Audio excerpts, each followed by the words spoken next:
كنترول سنتر. لو مهتم بجديد ومفيد في عالم التطبيقات اشترك في قناتي وانا هقولك وظيفة كل تطبيق، مزايا وعيوب. كنترول سنتر لو انت معندكش ايفون وعايز تمسك او تستمتع بالفيوتشرز اللي موجودة في الايفون والاختصارات اللي موجودة في التطبيق دوت، حجمه 16 ميجا ومحمله 10 مليون مستخدم. تقدر عن طريق التطبيق ده تعمل ستارة زي ما انت شايفها كده، والستارة ديت تقدر تعمل منها كل الفيتشرز الموجودة في الايفون. تعلي الاضاءة، توطي الصوت، الكاميرا، الآلة الحاسبة، كل حاجة، الواي فاي، زي ما انت عايز. عيوب التطبيق انه ما بيدعمش اللغة العربية.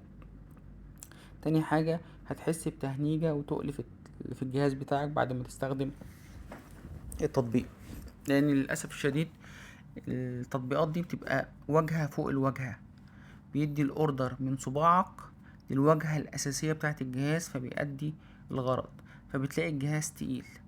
هتفتح الكشاف، هتزود الصوت، الإضاءة، الكاميرا، يعني كل اللي انت عايزه هتعمله، وهتضيف اختصارات زي ما انت عايز، وتغير ايقونات وكل اللي زي ما انت عايز. لكن الجهاز هتحس بتقل عن جهازك الأصلي أو عن استخدامك الشخصي الحقيقي للجهاز بتاعك. لو ما كنتش عارف اي حاجه عن التطبيق وعرفتها من خلال قناتي، شير ولايك وسبسكرايب. لينك التطبيق اسيبهولك في الديسكريبشن.